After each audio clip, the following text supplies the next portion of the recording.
welcome to this edition of You Can Get There From Here. I'm Dr. Joe Moore, Chair of the Department of Communication and Digital Media Production at the University of Central Missouri, and it's my pleasure every week to get to sit down and visit with some of our alumni. I talk to those who graduated in digital media production, others who got their degree in communication studies, and occasionally we get to talk to some who got their master's degree.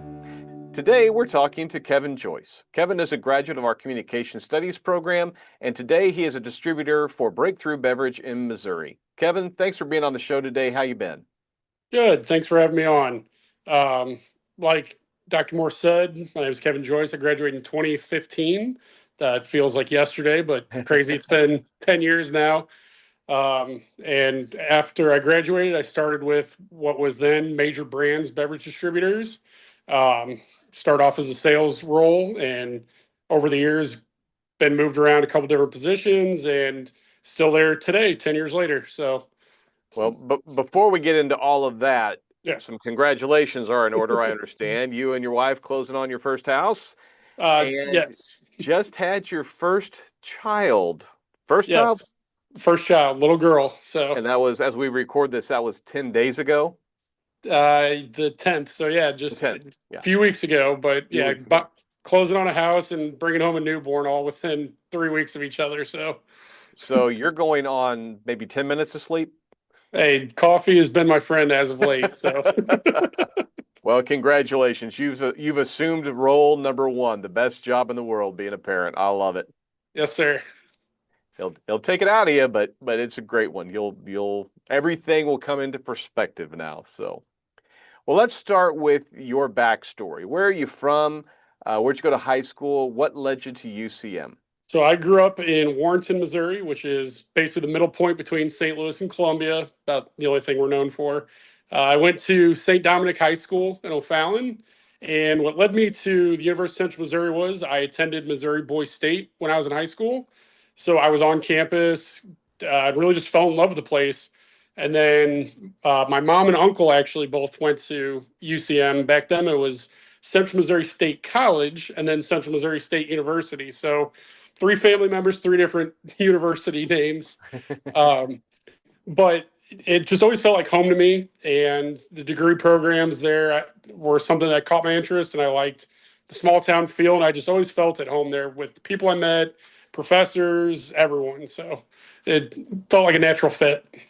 It's always nice. You know, we get a lot of students from around this side of the state, Kansas City, Warrensburg, Sedalia, the surrounding areas, and it feels like home to them because it's so close and they're here quite a lot.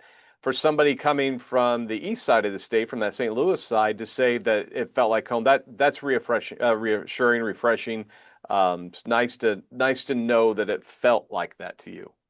Oh yeah, and like I said, it was from day one. Even at Missouri Boys State, it just felt like I'd been there forever. So That's awesome. So what led you to comm studies?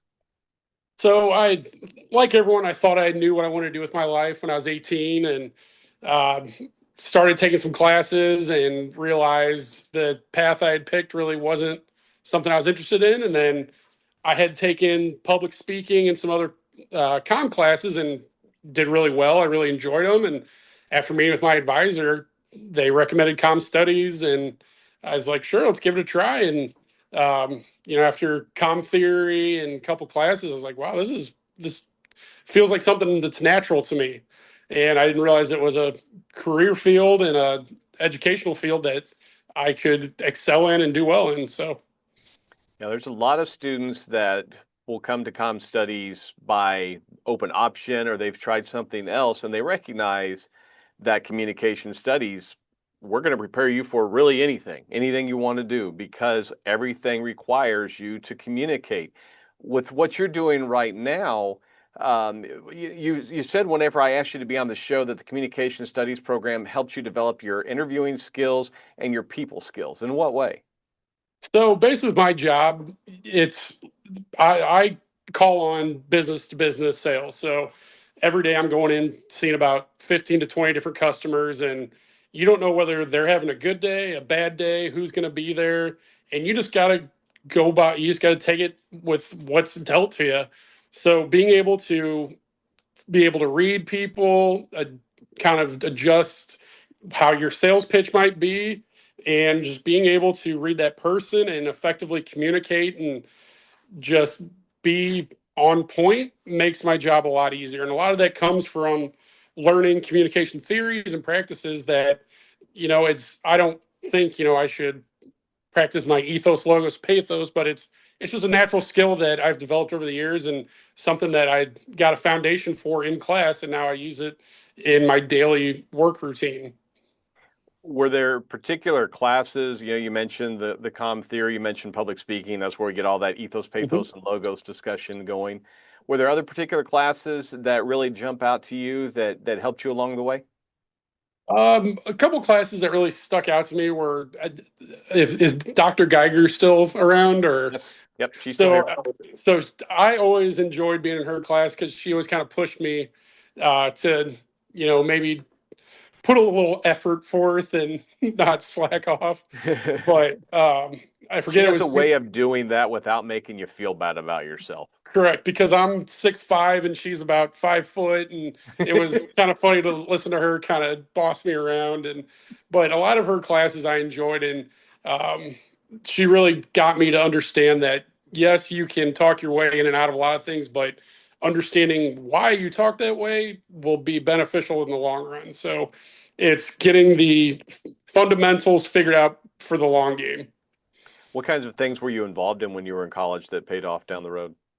So I was in a fraternity, and that definitely got me a lot of people skills, just being on campus and being involved. I also worked in student activities while I was there. I was part of Impact. I was a facilitator and a participant. So I was also week of welcome orientation leader. So for a lot of the times, I was always one of the first faces people would see when they'd come to UCM, and being an effective communicator, giving tours, meeting people on campus, it definitely was a big, I don't want to say practice, but it gave me real world experience for what I'm doing today. You might have a mom and dad that are scared because their first kid's coming to college, and you give them a smiling face and some reassurance that hey, it's going to be all right. So it's again just being able to read people and kind of feel out the situation with what's going on. So, what does your job entail today? So my day to day, I call it consistent inconsistency. So I I I like. have I'm stealing that. I haven't quite got the trademark yet for it, but waiting for the patent office. But I have customers I see every day, and like I said, when I'm walking in there, they might be in a good mood, might be in a bad mood. They might be happy to see me, they might not be happy to see me. So I go in, talk about what products they need, what their inventory levels are looking like, just kind of getting a plan for that week, that 2 weeks, and really just working with them to help grow their business and my business. Now, being able to articulate effectively with them is incredibly important because if you can't convey what you're trying to sell to them, they're not going to buy anything. They've got, six other reps that might be coming in that day, and you just get lost in the shuffle. So being able to at least stand out a little bit and get your point across in a efficient and good manner will make you stand out against your competition. Okay, so I always thought that distributors, you just had your list of. So you say you're business to business. So like you go to restaurants and bars and convenience stores and things like that. Is that right? Yeah, so my channel of business is convenience stores. So I Okay. call on both national chain and independent convenience stores, mom and pop, wide variety of customer bases. And you could have a list of regulars, but they've got other distributors coming to them as well that you're in competition with them, huh? Correct. So Okay. basically, any one retailer could have 4 to 5 just alcohol or liquor reps coming into that store, 3 to 4 soda reps, their chips guy, their ice cream guy. So depending on how their schedule is, they could have almost 10 vendors in one day coming in to talk to them. Okay. And so you're doing this Break Thru Beverages or in Missouri.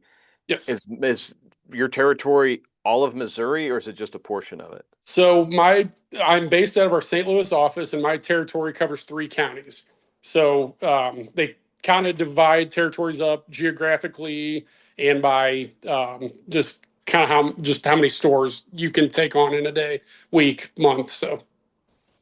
So going to these different stores, and you've got, like you said, you have 3 counties.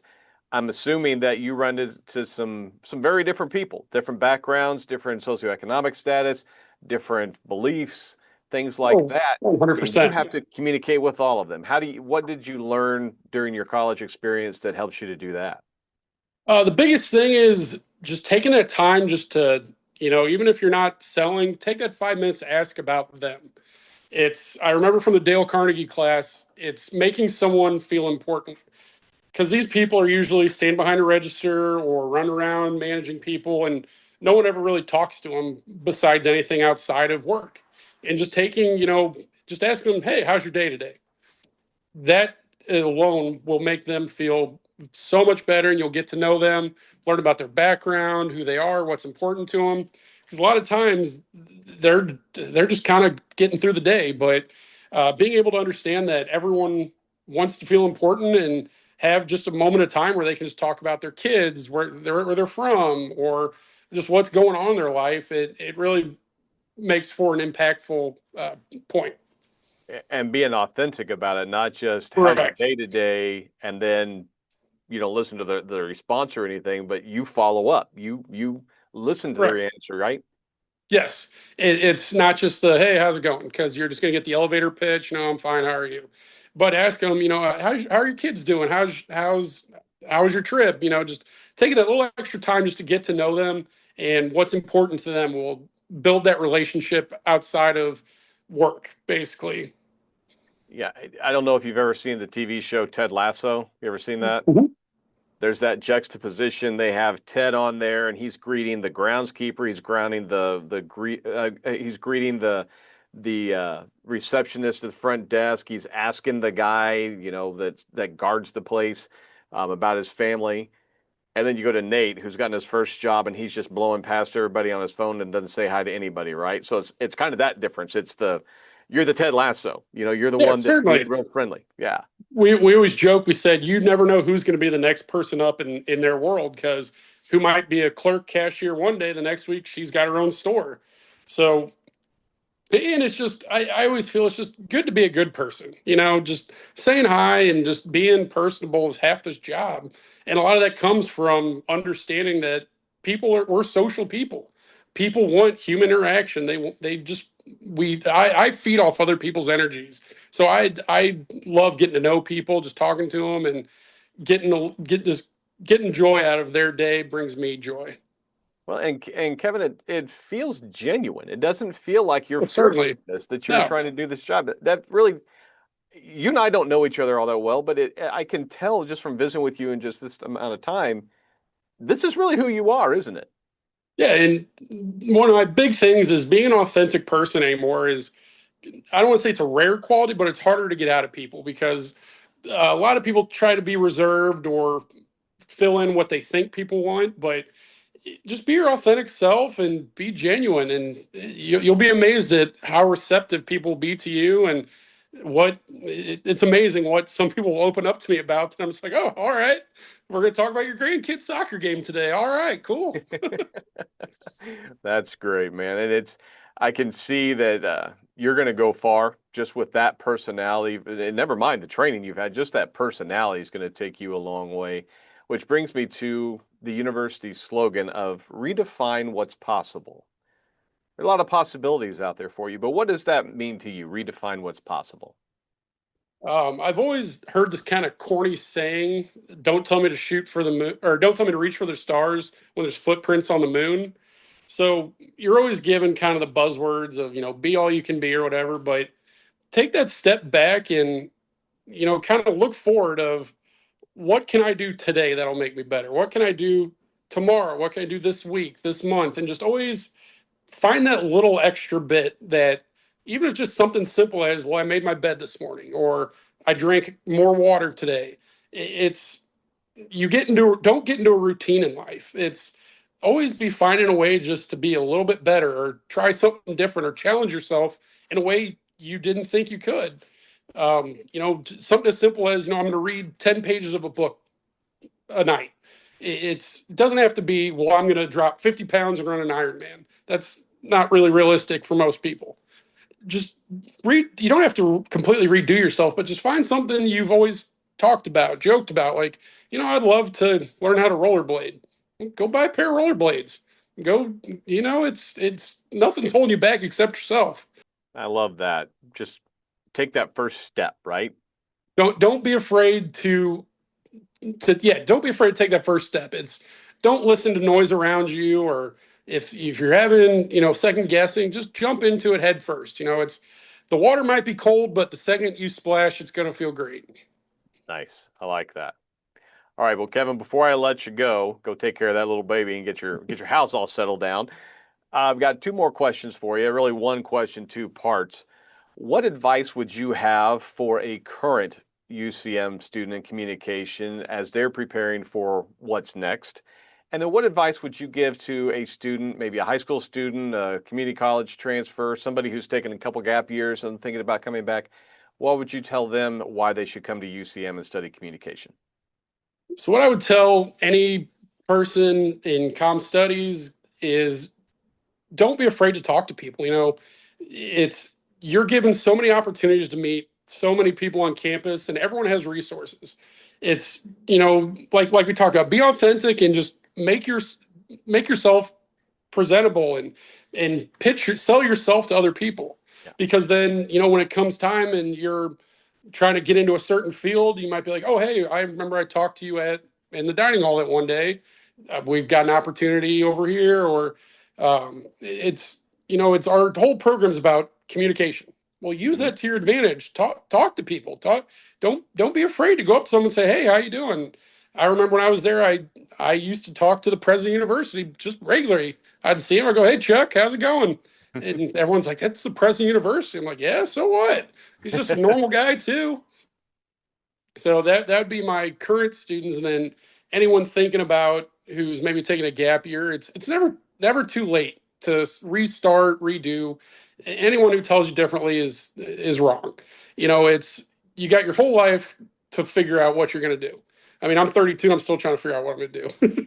But it never hurts to go back and give something a second try, a first try, a third try. There's no playbook for life. We're all trying to figure it out as we go, and that's part of the fun, is figuring it out. And if you can effectively communicate while you're figuring it out, well, you've got a leg up on a lot of people then. Well, Kevin, you said you're still trying to figure out what you're planning on doing or what you're going to do. Whatever it is, it's going to be big. I can tell just from again, your authenticity and your charm and your personality. Thank you so much for being on today. You've got some great words of wisdom to share. Just keep doing what you're doing and making us proud. Hey, I appreciate you having me on, and always love hearing UCM, the comm program, doing well. And thanks all of you for tuning in today. Remember, you can catch every episode on our YouTube channel through the UCM Media Network. That's youtube.com/UCMMN. You can also listen on Spotify. Special thanks to Jake Mager for creating our theme music for us. Again, this is Dr. Joe Moore reminding you, you can get there from here. Have a great day.